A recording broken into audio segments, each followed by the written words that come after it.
morning. Any Nigerian ex-student here? You are all graduates of our universities, you know. So if I say, give me 2 gozas, how would that sound? Let's go. Give me 2 goza now. The people here were in unionism. I don't know about the rest of you. Give me 2.5 gozas.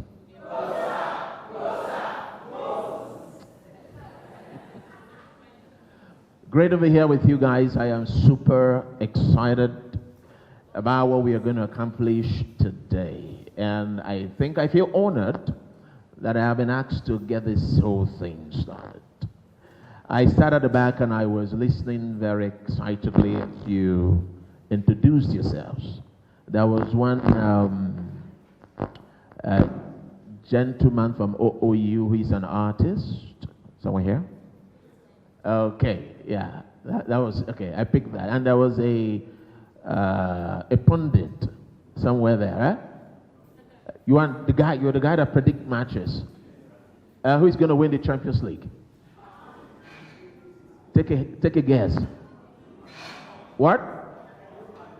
Real Madrid. Hala Madrid. Do I have Madrid fans in the house? No, there. Okay. All right.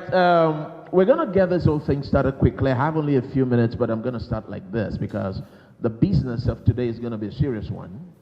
And I'm happy when I heard him, I think, the gentleman who is asking for empowerment. You're the one, right? Okay, I was trying to pick you up from behind. I'm going to be facing you today. We're going to get you empowered. But let's do something very quickly. Everybody look at the screen. Icebreaker. Number 1. You have an assignment to change the world, but you have to choose only 3 people in the list of 9. Now, take 1 minute now and choose the 3. Just choose the numbers. It could be 1, 4, 5. It could be 3, 7, 8. Just choose the numbers. All right? Hopefully, you know the faces of all the people on the screen. Hopefully. All right? The face I think you might struggle with is maybe number 7. Patterson. You know Patterson? Brilliant intellectual. All right. Have you made your choice? Are you sure? You have your 3. Raise your hand. Okay, we still have a number of people who are still trying to get around this.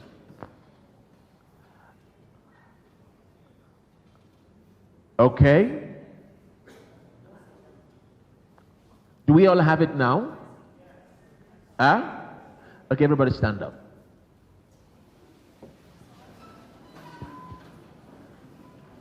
Now, in the next 5 minutes, this is what I need you to do very quickly. You will go around this room and look for someone, anyone, who chose the same people as you. Do you understand? Use the numbers. You can use the numbers to say, 1, 2, 3, what do you do? So move around the room right now. We have only 5 minutes for that. Quickly. Choose. Just move around. You can't find it if you stand where you are. This is how you network. Move around. If you find a match, just say bingo.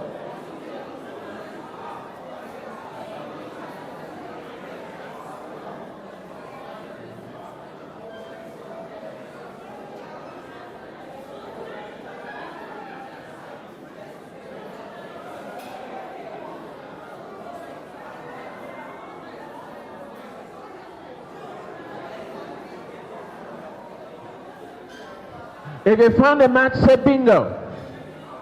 You found a match. What's the number? 649. 649. Thank you. Yes. 346. 346.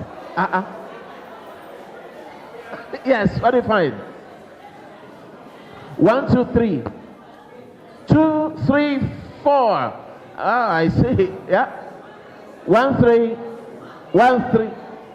134. 419.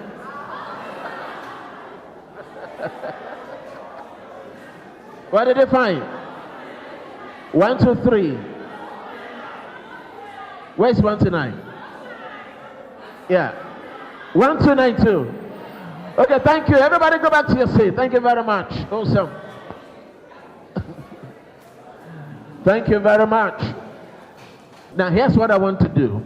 Where are the 129s? Raise your hand. Okay, please come and tell us the reason you chose 129. Come. Where's 419?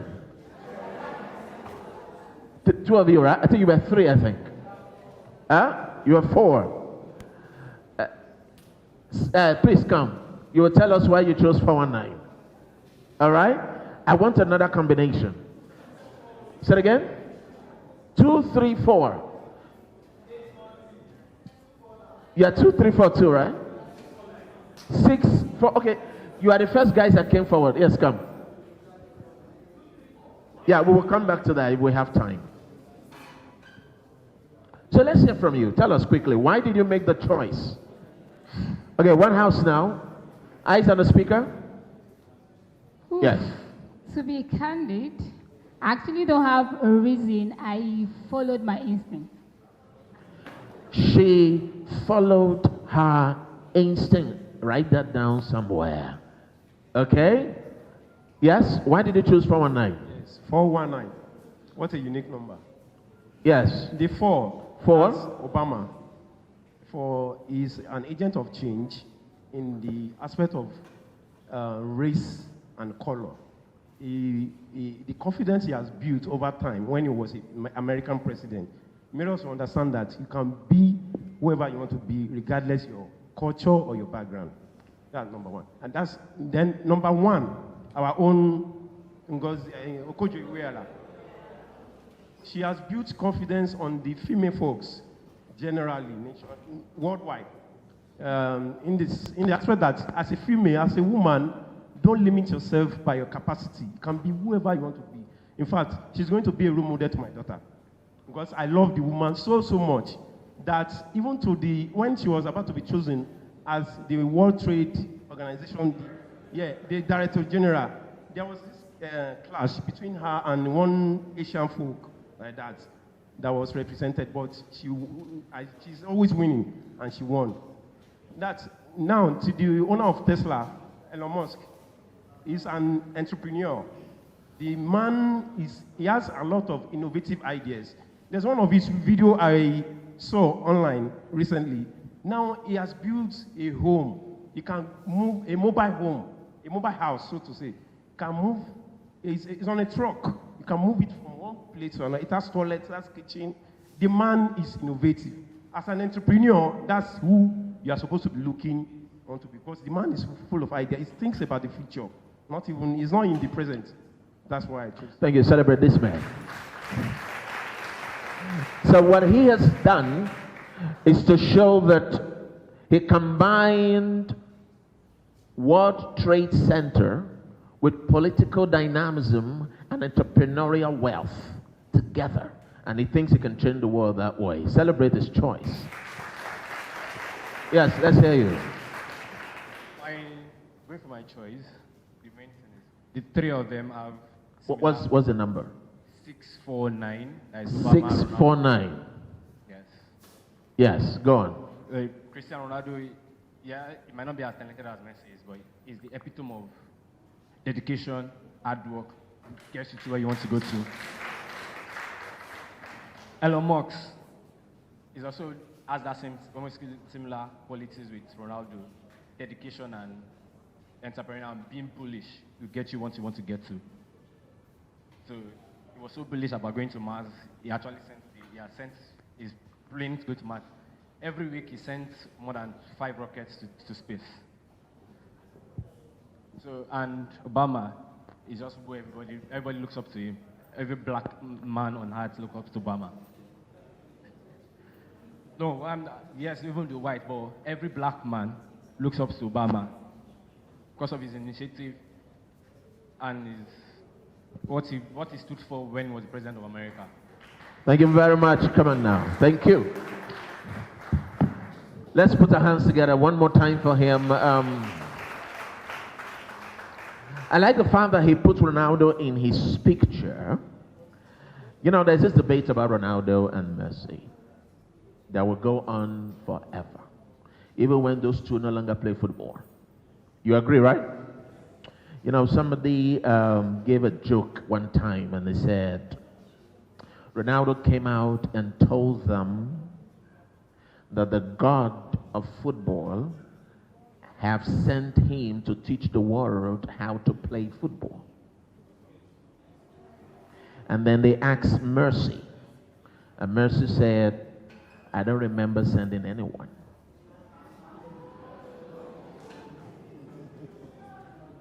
Who got a joke? All right, but that's beside the point. Now, Messi is a cheat. Messi is a cheat. He should not be allowed to play against an 11-man team. When Messi is on the pitch, they should play 12 on the other side. He is that good, or he used to be that good. All right? But there is no way I could use Mercy's story to inspire anyone.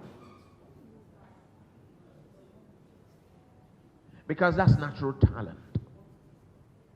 You want to inspire people, talk about Ronaldo. That you go up against somebody who is gifted, but you came in with grit, commitment, courage, never say die attitude, so that you have gone head to head with some of the best players on the planet and you're still pulling your weight in the arena. That is a kind of energy that turns zeros into heroes. That I can tell you, as a young person in Africa, Ronaldo is a stronger inspiration than Messi. Because Messi's talent is gifted. If as a matter of fact, the officiating authorities like him better. They like him better at FIFA. So all he has to do is show up and he gets an Indian. you get a picture. But the other dude, who is even older, realizes that he can put in a lot of good work and perspiration can overtake talent. Did you hear what I just said? Somebody who is determined to get something done cannot be stopped. Even if you are up against somebody who had privilege, who had talent, who was gifted, who had everything working for him, you can start from where you are and recreate your story. That is what Ronaldo tells us there. And I saw a team of people, I think it was in your group, you chose both Ronaldo and Messi. Was that your team? That was a team that did that. Okay, that was your team. These guys are smart. But you're going to change the world with those two? But I do understand. Now, the reason I ask you to make a choice, apart from the ice-breaking activity, is because the choices you make will dovetail into what I want to talk about in another maybe 15 minutes. I'll be done. Now, watch this. We want to talk about vision made. You chose something and you found somebody else that chose it. Is it not? What does that make you? You may not know that you are collaborating. In other words, you have somebody who is thinking exactly the way you're thinking. He has the same set of values as you, which means you are likely to click on very important places. All right? So at the end of this meeting, look at all of those people you bingoed with. All right? And start to network with them. Incredible things can come out of that arrangement. Are we together now? Now, how do we thrive in the fourth industrial revolution? Now, this topic is supposed to be academic, but I don't know how to be reading papers to people. I just prefer to have a conversation. Does that work? All right? And hopefully after this, if we have time, we'll just do a bit of Q&A. And then you can ask me any question on your mind that you choose. Now, that thing says fourth, what? Revolution. The question is, where was the first one? Second? Third? Why are we joining the conversation in the fourth revolution? Are you here? Did we miss something in the first, second, or third? Or is it possible that we can just scale past the whole three and jump into the fourth one? Is there a lesson we could learn from the first, second, and third industrial revolution that we should be bringing into the fourth? And how does that prepare you to start to take advantage of opportunities that are going to exist in your world? And that's a conversation I want to have. All right? Because at the end of this meeting, it is my hope that some of you will walk out of this place with visionary ideas of things you like to get started. And I'm sure Bet Niger Foundation have you covered. Otherwise, they wouldn't bring you here. I'm sure their ideas will be very happy to support. Yeah, Ada is not here, but I think I can speak for them and put the load on their head. When they come back, they carry it. That's what our mothers used to do those days. You go to school, they will look for trouble and wait for you to come back. They say, "Wait, my son, come back from campus." And then you come back home to inherit a fight. Say, "Mama, wait till you have one." He insulted me. How many of you can relate? You've inherited fight you didn't know anything about.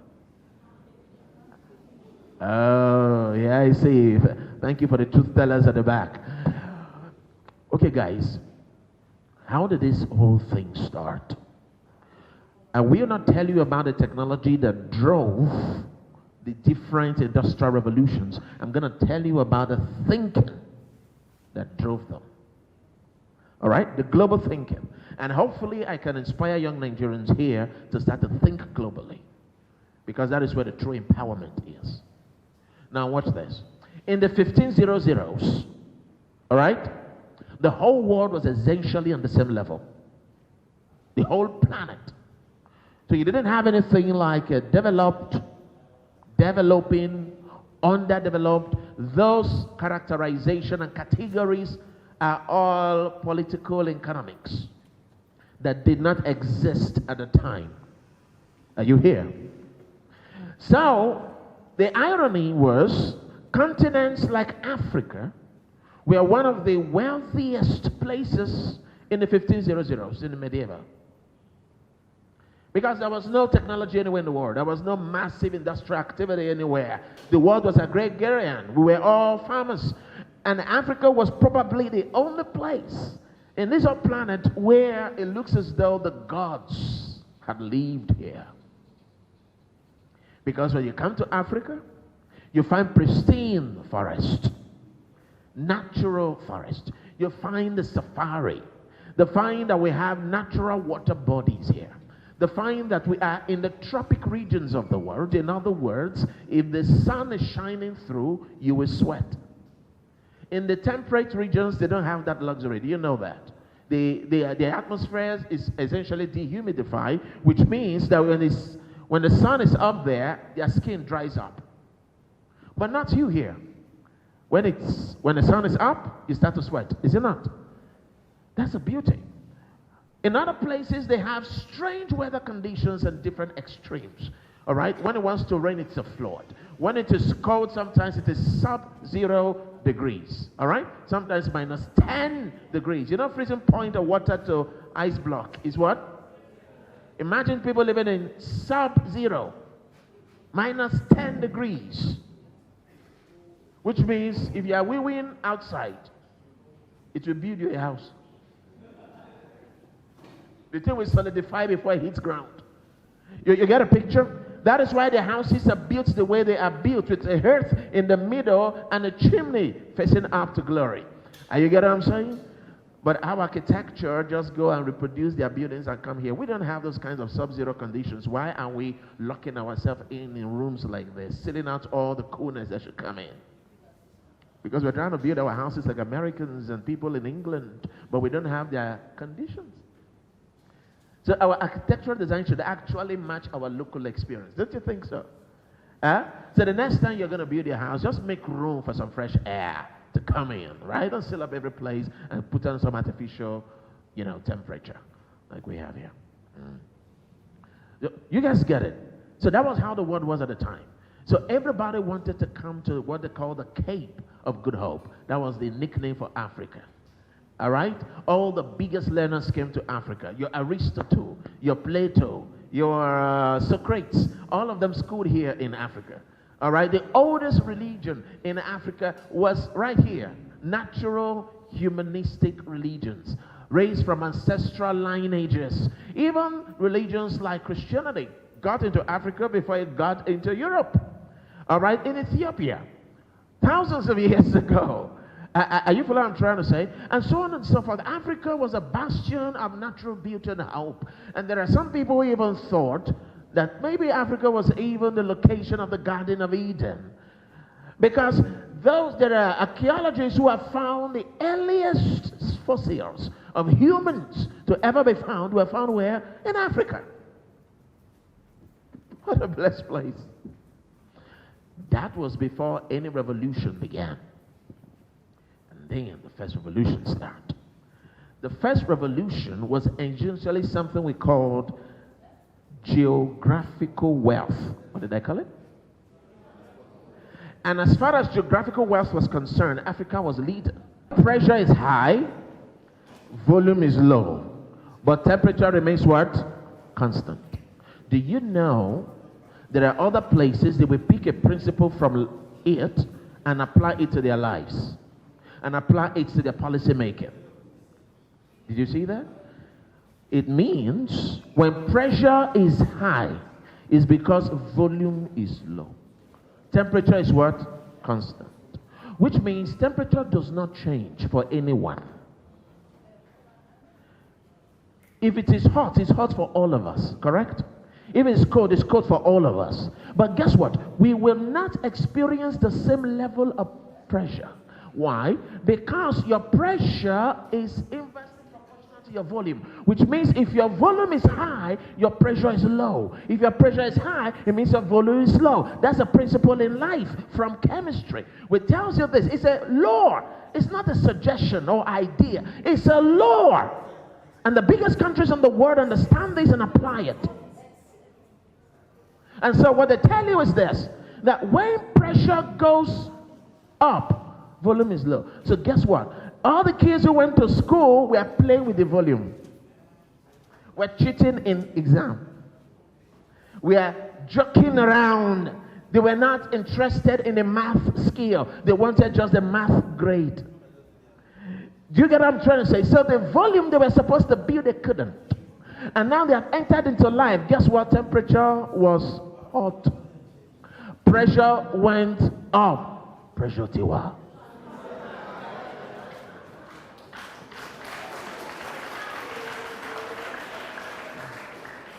Why is pressure up? Because volume is low.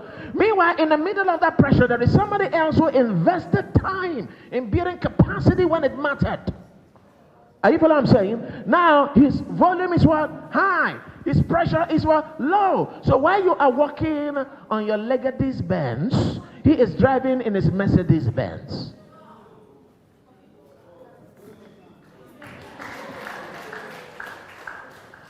You got a picture and say, he got lucky. No, he didn't get lucky. It's a law. He said, a lot of people think it's the in thing to cheat in an exam. No, you have no idea. You're about to get into a future that will show you pepesa. Shege. China graduates 40 million people every year from the university. And then they use international diplomatic tools to open up markets for their people everywhere on the planet, particularly in Africa. China will not sign a deal with you until they have a human capital component in the deal that says the key component of this work you must give to our Chinese people. Did you hear what I'm saying? And the whole deal will be written in Mandarin. Not English. So they can put in any classes they like. All right, and then cumber all your assets, and you will not be any better. You will not be any wiser about it because it's written in Mandarin, and they keep pouring people and pouring people. Meanwhile, you guys think you're having fun. You know, can we build power? No. Can we learn this? No. Who education have? Nobody. Learning school is scam. You got a picture, and you didn't realize that the time was coming, the pressure is going to come up, and if you don't build volume, there's going to be a problem. And that is how the world left us. So Africa continued to hold on to their geographical wealth, and the world began to build their anthropological wealth. So we had the raw material, we didn't have the people. Till today, as I'm speaking to you, we are still exporting the what? Raw material. We are not adding value to it. Did you get it? Now, the world moved away from that situation, and then they came to what they call abstract wealth. Are you following it? Geographical wealth, anthropological wealth, and what? Abstract wealth. You get a picture now? So the abstract wealth is what? That is the point where the anthropological wealth has evolved significantly. They can literally create wealth from nothing. People cannot create a brand, and the brand valuation can be stronger than an entire industry. Coca-Cola brand value is bigger than the entire market value of Peugeot. What's that? What's brand? Can you hold it? Are you getting what I'm trying to say? Can you swallow brand? No. But the brand value is in billions of dollars. You get what I'm saying? That's what you call abstract wealth. People can now create content. All right, what do you think Twitter is, or our former X? Our former Twitter. What is X now? That's abstract wealth. That's a program someone just keyed in, designed into an app, put it out there to connect people around the world. And how much did Jack sell it out for? Who knows the amount that guy bought it? You don't follow the news on the money. What news do you follow? Portable. Zazu. You understand what I'm saying? If you don't want your destiny to be portable, sir, you need to learn how to follow the money and the numbers. $44 billion, what that dude paid for abstract thing. Your WhatsApp, the person who designed it sold it up almost $19 billion. That's wealth that never existed before. To make $1 billion before those days in the aristocratic time, do you know how hard that was? Do you know how much land you needed to have?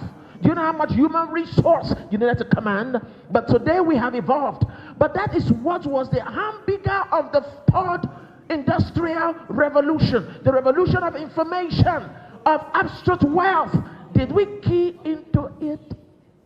We are still killing ourselves in the village because that land belongs to our forefathers. See, people came in as settlers.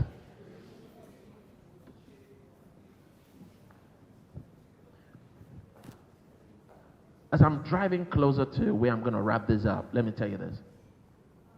We have now entered the fourth industrial revolution that will be driven by data, driven by AI revolution, driven by singularity.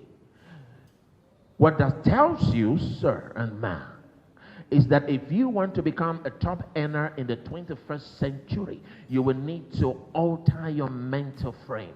Did you hear what I just said? Oh, you didn't say it. I said you need to what? Alter your mental frame. Let me explain what mental frame is. Because I think that the world is playing a very quick one on us. All right? Everybody, can you look around and look for color red? Everybody look around. Look for red. Where's red? Found in foundation, right? Where else? Where else? Where else can you find red? Okay, the lady in red, huh? There's a beautiful music about that. Huh? My mic. Okay, this is nearly red. Yes? That guy has a red pouch. He has a red car. Okay, the gentleman at the back who refused to give me a sweatshirt is wearing red. The fire extinguisher. Oh, your bag is red too. Your wallet is red. God forbid.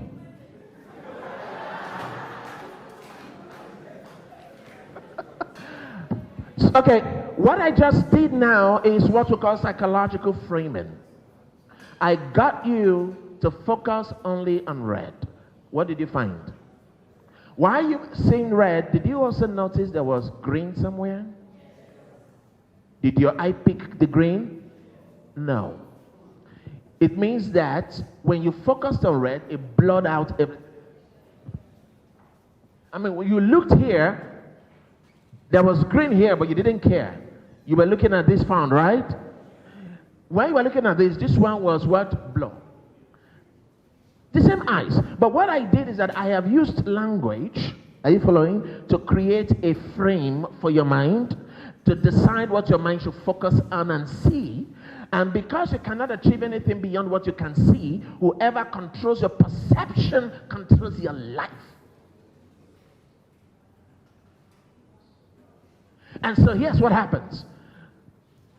You guys are sitting on mineral wealth. And there are some people in a different parts of the world who recognize that the wealth you're sitting on is so powerful, it is relevant for their survival. So all of the strategic metals that you're sitting on is so critical for them. And so what have they done? They will use global media to frame a narrative about Africa. So that, what are they framing it around? Poverty, bad leadership, hunger, corruption, and all so on and so. Is it not? Now, they have framed it so powerfully that when you think of Africa, what do you think? Corruption, poverty. Did you see what is going on now? So you are thinking that the thought in your mind is your thought. No, sir. It's not your thought. Entertainment has contained you to think about what you're thinking because somebody wants you to think about that. So that is why if you see news about how your wealth is being scandalized, you don't bother. Because your frame has tied you down to a reality that is not true. It means that if you are going to expand your future, what you do? Change your what? Frame. You should do what? Change what you're looking at. I will give you an example, a quick one. Nigerian Bureau of Statistics says this. 70% of Nigerians are poor. Is that a good number? Does that scare you? You should be scared. Now, a lot of smart Nigerians look at that number and it bothers them, and then they say this. If I stay here, 70% will soon become 100. So I got jackpot now. Are you hearing? So when you go to the international airport departure lounge, you will see a lot of our own professionals doing what? Jackpotting. Because 70% is poor. Economy is bad. That's a frame. Do you understand? Here's what the problem is. When you go to the other side of the international airport called arrival, the Chinese are coming in. The Indians are coming in. The South Africans are coming in. Oh, wait. What's going on here? Why are these people coming in when we are going out? In fact, we are so in a hurry to go out that we don't have the papers. We'll trek through Libya. And we don't even mind to swim all the way to Spain in spite of the pain. Even if that means turning the waters into a watery grave. We're ready to endure it just so that we can jackpot. But Chinese are coming in. Why are they coming in? They have a different frame. Let me tell you. Your whole mindset was framed around the 70%. You see those guys coming in? They see a different frame. So, oh God, what do they see? 30%. The 30% means 30% of people have money to spend. Are you getting what I'm saying? 30% of people have liquidity. 30% are middle class. Are you following? So what that says is this. 70% is sending you out, 30% is bringing them in. What does 30% of 200 million mean? What number is that? 30% of 200 million people. Mathematicians. Say it again. 60 million. So they calculate, they run the numbers, and they realize 60 million Nigerians have purchasing power. 60 million Nigerians drive the largest GDP on the continent. And 60 million Nigerians is is more than the second largest economy, which is South Africa. The whole population of South Africa, rich, poor, blind, and broken, all of them, there are 58 million people. So in other words, you have more wealthy people in Nigeria than you have human beings in the whole of South Africa. So they are not seeing 70%. They are seeing wealth. They are seeing money. That is what you call mental frame. Come on, that's a good place to clap.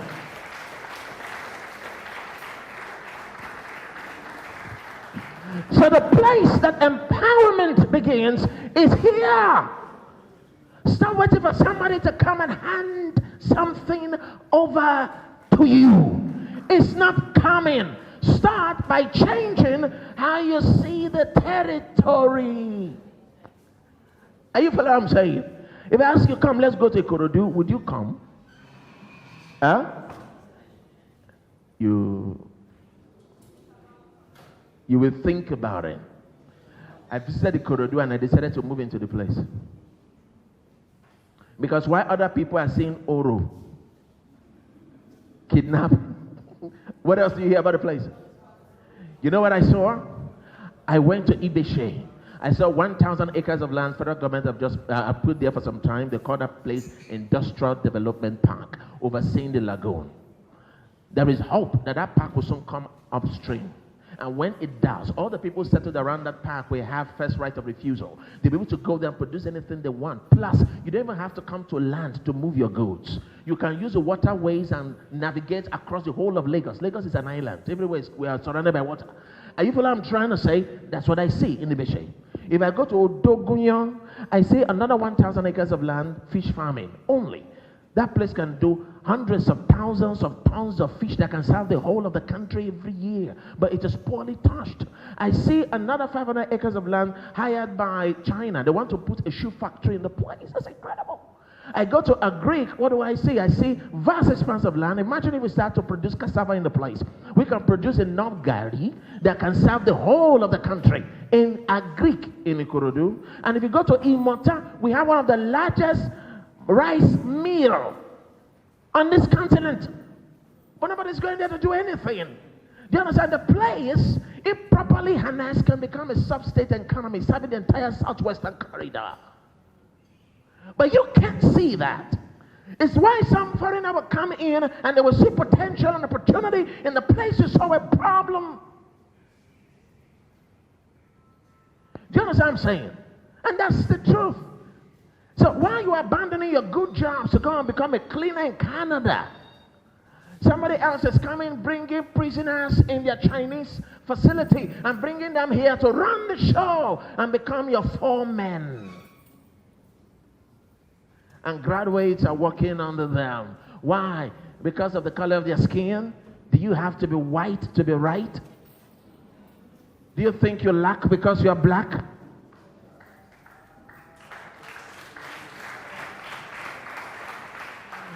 Are you listening today? So when Bet Nigeria Foundation come together and say, guys, you guys have been betting on our platforms and some of you have been going broke on it. Can we show you how you can multiply your wealth and give back to you? That is corporate responsibility. People who are looking for ways to give back so that you can. That's why they got us to come and talk to you. Hello. I got a group of young people when I got to Ikorodu and I began to identify them on the street. I hired a place and I put them there and I supported them. And I love the stories that are coming out of the place. 6 years ago, I found a young man. I brought him in and I started to talk to him. What do you want to do? He said, they call me Dad in that place. He said, Dad, I want to play chess. And then I took him on a journey and he started chess. He was doing all kinds of things. A time came. You know, he was running chess in a place in Ikorodu called Majindu. Things became tough. He wanted to run away to Port Harcourt to pick up a job. But I have seen that this guy is passionate about this chess thing, even though it is not really paying him like that. And I said to him, can you return? Even if I have to pay you to come and do this chess thing, I will. Stay there. Do it. And tell the story of what you're doing. And from that Majindu, he started teaching kids how to play chess. And started telling the story. And the world began to pay attention to the story. And from Majindu, he says he wants to do a major project at Oshodi on the bridge. And then he took it there, gathered all of those kids, and did something incredible. From there, he said, let's do something at Makoko. And then let's do something at Ibadan. Let's do something at Ajah. And then he's changing the life of hundreds and thousands of young people like himself because somebody gave him a chance. Only last week, he attempted a Guinness World Record in Times Square. His name is Tunde Onokoya.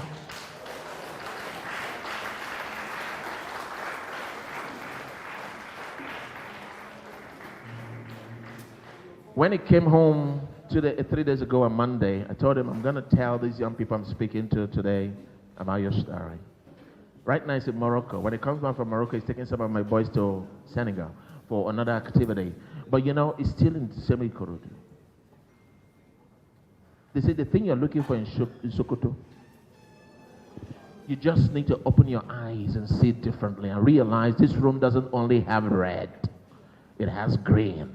It has blue. It has gold. It has orange. It has a whole rainbow represented here, a multiplicity for options. You should be spoiled for choices. So wake up and realize that poverty is a mental frame. That is why any place you go, it's only poverty you see. Wealth is a mental frame. You come to poor, so-called poor situations, you only see wealth opportunities. So until you change that frame, you can't change your name. That is the way it is. You owe yourself the responsibility to build yourself into a capacity that you don't have to introduce yourself anymore when you walk into a room. Do you understand? Turn your name into a CV. It's because they don't know you. That's why they ask for CV. You don't know that? If you are going to invite Whiskey to come and perform in a show, did they ask you, tell your manager to send your CV? Did they do that? You see, you need to grow until your name becomes your CV. When you say, Alao is here, say, wow, come in, sir. Does he have a degree? Not relevant, sir. Does he have master's? Not required, sir. What does he have? He has a name. And that name is heavier now than the silver and gold because it opens doors everywhere. And that is entirely your business. So you owe it to yourself and to your future generations to do what you can to build skills and make a name. Nigeria will succeed, and it will be your story. Thank you.